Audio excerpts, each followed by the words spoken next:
Good morning, Guy. How are you doing? I'm all right, thank you very much. I'm glad to be with you. I've been looking forward to this. Guy, for people who, which is probably most of the people listening to us, who is Guy Deacon? It sounds such a very simple question. It's a very simple answer. I'm a very ordinary bloke, really, who's just retired from the army, having spent, I suppose, 35 years in the army, and I retired 2 years ago, living in England, done lots of traveling around about the place, and of course, I've got Parkinson's. Now, during your career as an army officer, you spent a lot of time in Africa. Did you always have an interest in Africa, or how'd that come about? I have a book which I'll show to you on one of these programs, which is a Wexler's travel book, and the cover of it has got this extraordinary photograph on it of Land Rovers in the Sahara Desert with the sun setting behind them, and the crews on the roof getting stuff off the roof rack and all this sort of business. And that fired my imagination from school, actually, when I was just at school in the south of England. And I thought that's what I want to do. And I had this dream of being able to do that sort of thing. But of course, I never imagined I'd be able to own a Land Rover and pay for it myself and all this sort of stuff. So when I joined the army, one of the things I ended up doing was traveling across Africa early on in my career and traveling through the Sahara. And I thought this is just the way I like doing things. And I met wonderful people, had a great time, had that sense of exploration and adventure. And I've always had that bug in me because they say that once you get the bug, it gets under your skin and you can't shake it off.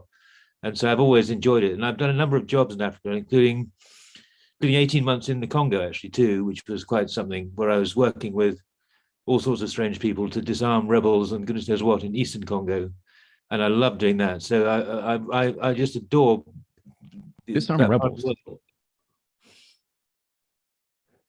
world. Disarming rebels. And the Congo is, well, historically a very dangerous place. The land, from people that I've interviewed from the Congo, is it can be extraordinarily harsh in that jungle. How'd you find the Congo? It's an extraordinary place. It has got so much potential. It's got so many wonderful people, but it's striven by problems. Many people say it's because it's too big to be governed, but that's not fair. It's just difficult to govern because the conditions are so immense. And it takes 4 hours to fly to one side to the other. It's really hard for people in Kinshasa to be able to grip what's going on in the east. And the borders with Uganda and Rwanda and Burundi are pretty permeable. So there's all sorts of filtering of trafficking and stealing of riches, and whether it be wood or tin or gold or diamonds, all that sort of stuff. And it's really hard for people to make a living there. And as a result, lawlessness is often the way of the world over there. And it's very tough. To disarm rebels, my understanding is that you had to meet with them and actually convince them to lay down their arms. Is that correct? We had a team of people run by an American, actually, a wonderful chap who's now dead, sadly. And he and I got on terribly well. And we used to place, and I think it might still go on the same way. We had radio stations and transmitters out in the bush in various places in small villages. And they would send messages out to the families of rebel groups saying, you don't have to do this. You can go home now. We will look after you. It's much better to hand yourself in, and we can return you to Rwanda or wherever it happens to be, and say and explain why living in the bush was not the right answer. And then some of them would just come in anyway. And I would then go out and meet people if we had messages saying there are particular people who want to hand themselves in and come back to Rwanda or wherever. And I would go out and meet them and then bring them back. They would be desensitized and debriefed and that sort of stuff, and then return to a very good program in Rwanda where they return to society in a very sensible sort of way, unless they were absolute genocidaires, in which case they were tried for what they'd done, of course. But by and large, the process worked very well, and many people had themselves in rather than being chased around by the FARDC, which is of course the Congolese army, because they've been living in the bush for many years and they were getting a bit tired of it. Sounds very dangerous, but you must be an exceptional talker and a charmer to convince these folks to lay down their weapons. Did you have you always had a good rapport with people that way, or did you develop out there in the bush? I'd love to take the credit because it wasn't just me, and the people who did as much of the work as anybody else were very good Congolese, UN specialists from all over Africa who just A lot of them were, a lot of women involved, a lot of young people, and they were just really good. And what they were saying was, they were speaking sort of honestly and openly and trustworthily, if that makes sense. And I would be supporting them. And occasionally, I would go out and meet particular people because they wanted to be met by me, because they knew I was involved in the rest of it. And I would go and meet specific people in specific places. And quite often they wouldn't turn up because they wouldn't trust me in the last minute. They would be wary and be a bit scared of what would actually happen to them.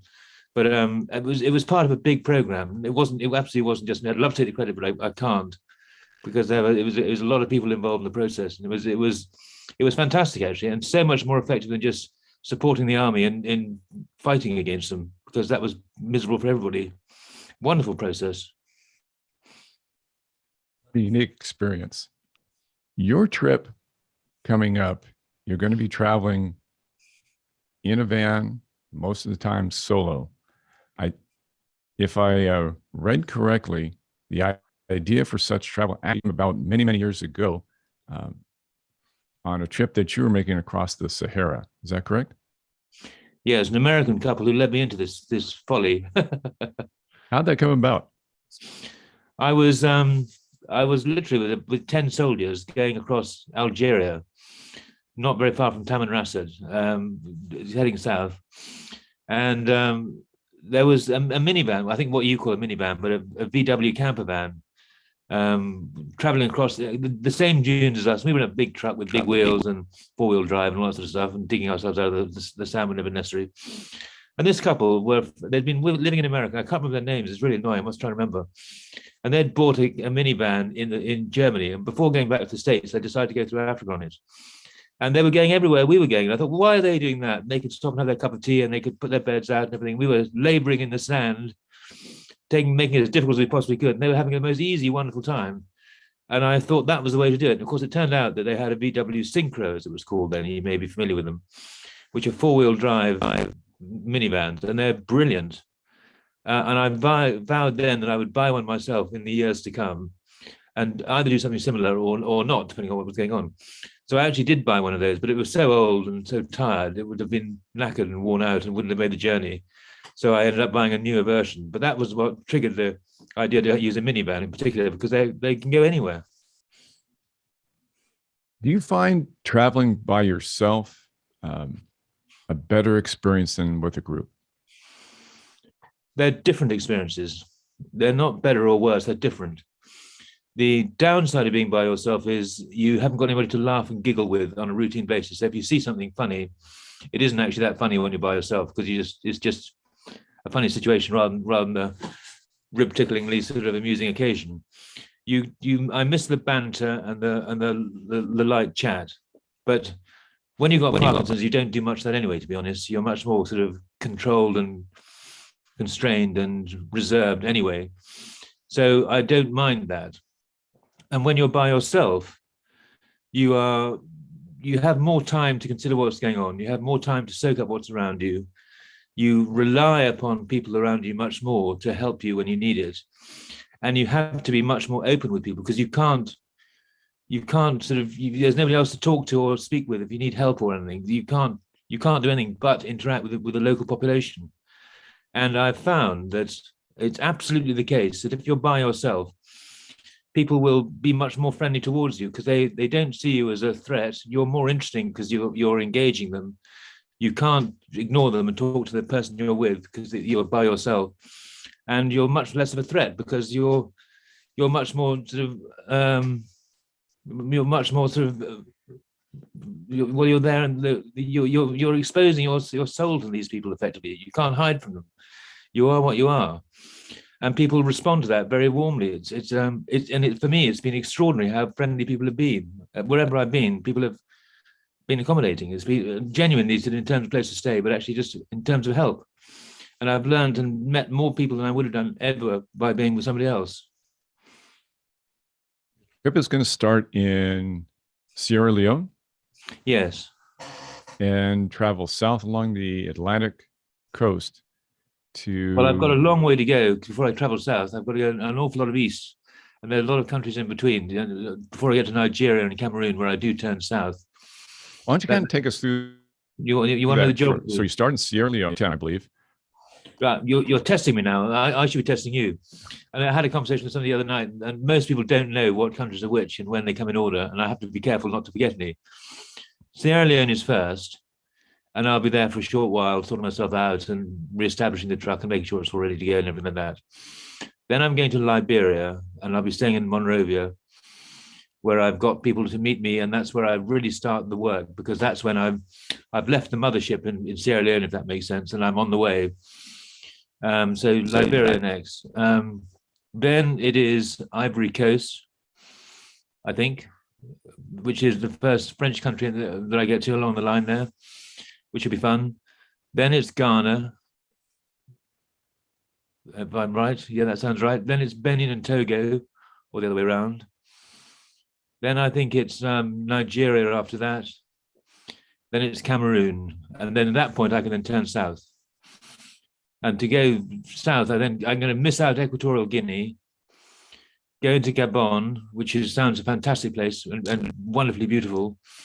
Then I get into the Congos, which is the Republic of Congo and the Democratic Republic of Congo, which are next door to each other. They're slithers of land, really, but I've got to get through both. And I can't avoid the Congo because I've got to get across the Congo River. And after that, I'm into Angola.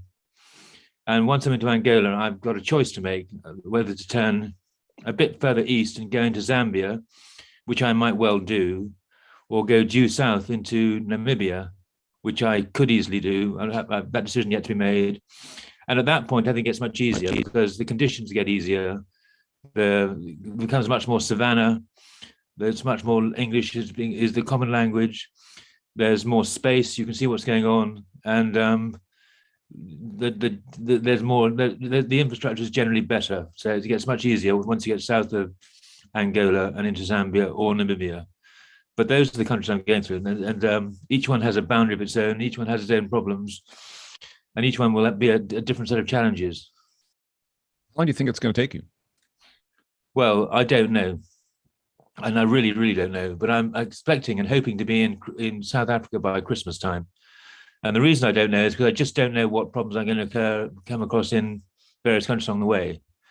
I've got things to do in some of the countries and people to meet, because I'm pre-arranging to meet Parkinson's groups or neurologists who deal with Parkinson's, or any number of other people along the way, or to go to the sites to see various and enjoy the scenery and everything like that. But I don't know how long it'll take. And of course, there are two factors. There's the borders, visas, and all that sort of business, which take time. And there's the condition of the roads and the weather, which make a big difference to all of that. So I'm making no commitments to anybody at all.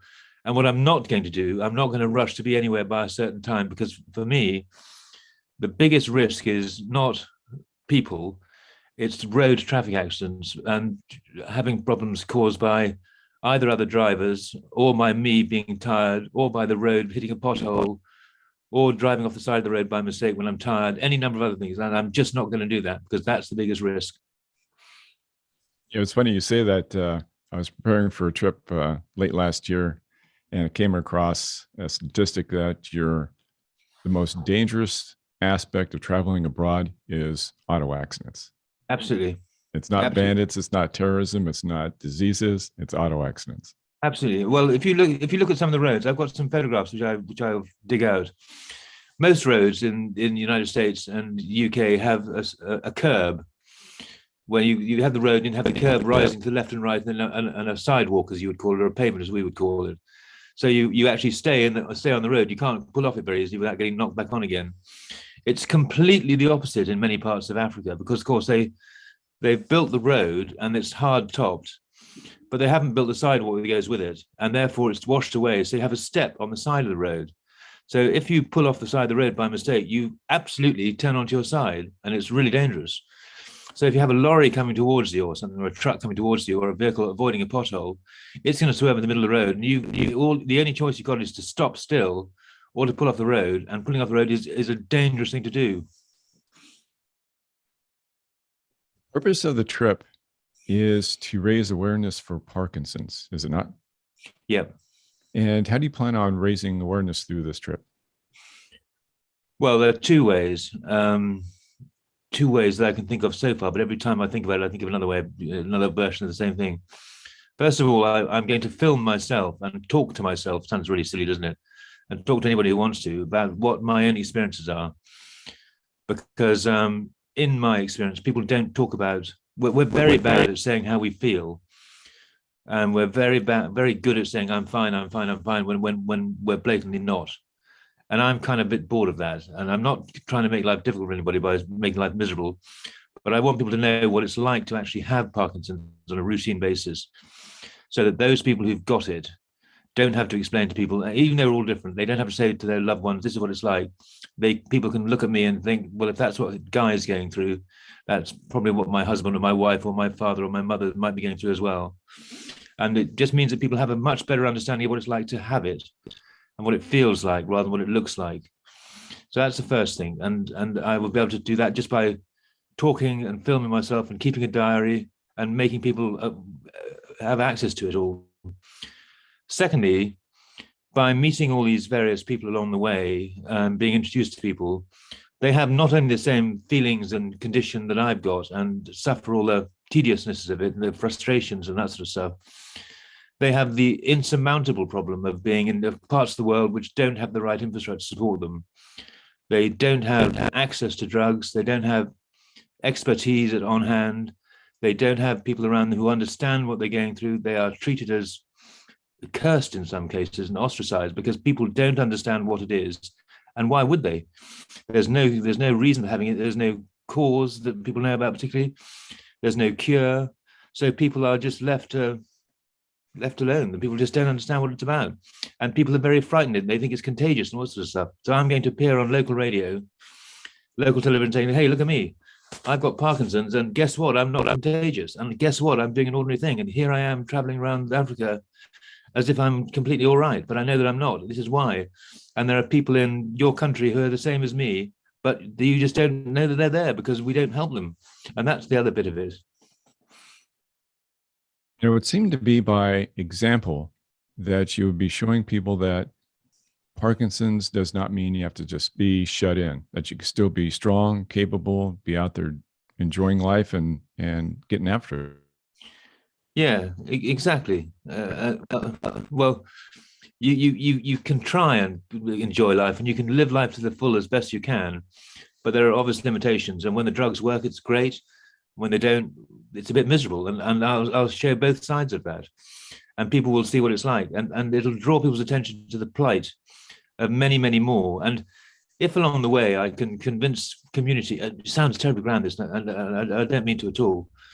But if people look at me and think he's got the same thing as my mother's got, he's got the same thing as my father's got, yet I'm not treating my mother and my father in the same way.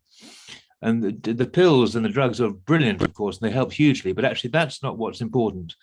What's important is that people just care for these poor people who have Parkinson's, who don't understand what they've got and are not understood, and are therefore ostracized, and they're not looked after properly. And if just by looking after these people, they will save lives, and that's cost nothing. Cost nothing to save these people. You and I are going to be doing periodic interviews throughout this trip, and I'm really looking forward to it.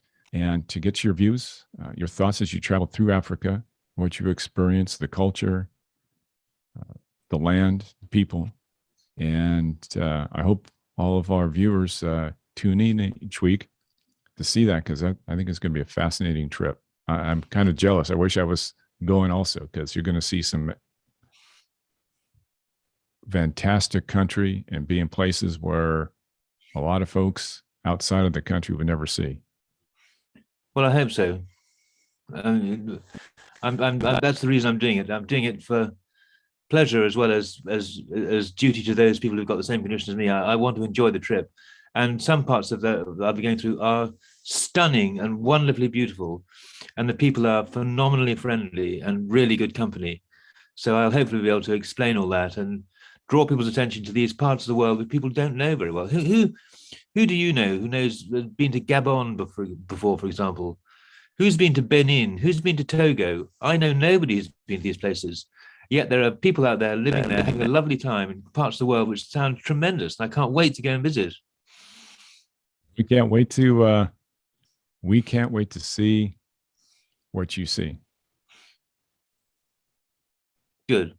Well, All I'll see right. what I can do. I'll be able to share it with you. Excellent. So the next time we'll talk, you should be in Sierra Leone.